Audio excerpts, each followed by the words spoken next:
à tous et bienvenue dans cette nouvelle vidéo. Je suis très contente de vous retrouver aujourd'hui pour vous parler de l'hydrolat de thym. C'est parti!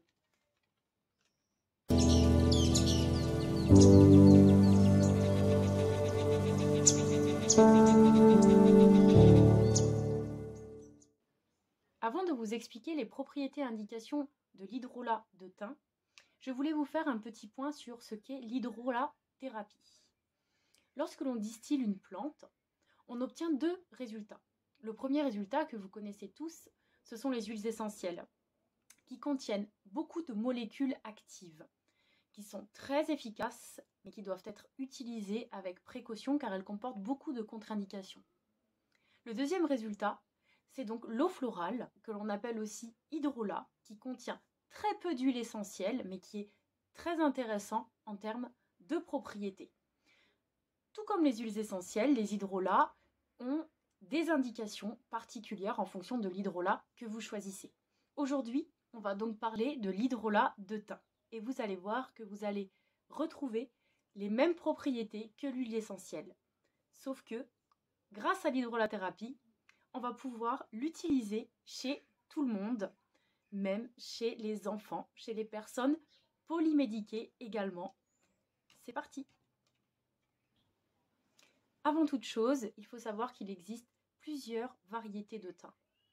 Vous avez le thym athujanol, le thym athymol et le thym allinalol. En fonction du thym utilisé, on n'aura pas vraiment les mêmes indications. En général, le thym est très réputé pour ses propriétés sur la sphère ORL et donc sur le système respiratoire. Mais en fonction du thym que l'on va utiliser, que ce soit en huile essentielle ou en eau florale, on va avoir plusieurs indications.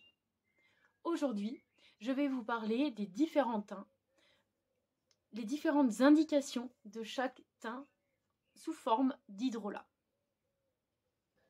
Comme je vous le disais précédemment, l'action principale de l'hydrolat de thym va être la sphère ORL, tout ce qui est problèmes respiratoires, bronchiques, gorge, nez et également infections respiratoires, donc au niveau des bronches.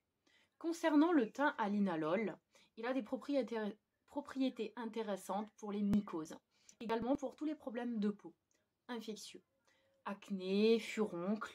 Il suffit juste de pulvériser directement l'hydrolat sur la zone infectée, furoncles, boutons ou même sur certains abcès. Pour tout ce qui est sphère ORL, on peut pulvériser l'hydrolat directement dans la gorge. On peut également, à raison d'une cuillère à café 3 fois par jour, boire l'hydrolat en le diluant dans un verre d'eau.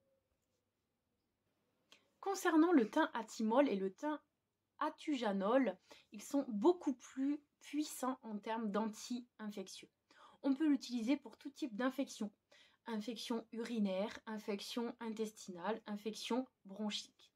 Pareil, par voie orale, une cuillère à café 3 fois par jour pour les adultes.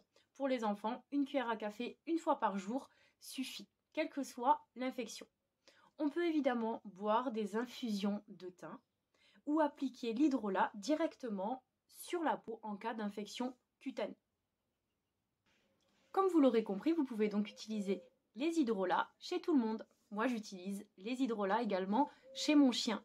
La dernière fois, il avait un peu mal à la gorge et il toussait. De pulvérisation d'hydrolat de thym 2 fois par jour et c'est passé très rapidement. Donc c'est super intéressant, beaucoup plus intéressant que les huiles essentielles, surtout voilà, si vous voulez vous soigner naturellement en toute sécurité, puisque les huiles essentielles, rappelons-le, ne sont pas sans danger. Ça nécessite quand même une maîtrise de la dilution, une maîtrise en fonction des traitements médicamenteux, etc. Si, voilà, pour les enfants notamment, c'est très intéressant. Chez la femme enceinte, chez la femme allaitante également, et les personnes polymédiquées, pour être rassurées, n'hésitez pas à utiliser les hydrolats. Pour une efficacité optimale, je vous conseille de choisir votre hydrolat directement dans un magasin spécialisé, dans un magasin bio.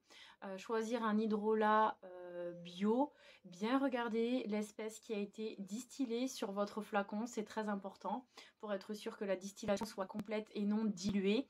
C'est tout comme les huiles essentielles finalement, c'est important d'utiliser des produits de qualité pour pouvoir avoir l'efficacité escomptée.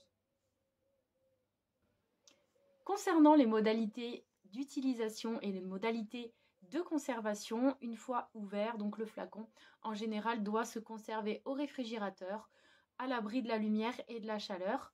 Vous avez également une date de péremption dessus. Donc voilà, n'hésitez pas à l'utiliser. Moi personnellement, je ne les mets pas au frigo, je les mets à l'abri de la lumière et de la chaleur et de l'humidité et je les utilise au besoin. Voilà, j'espère que cette petite vidéo vous aura plu. Comme d'habitude, n'hésitez pas à la liker. Vous pouvez tout autant vous abonner pour soutenir mon travail et pour être tenu à jour des prochaines vidéos. Je vous dis à bientôt pour un prochain hydrolat et pour les prochaines vidéos dédiées à la naturopathie. À bientôt!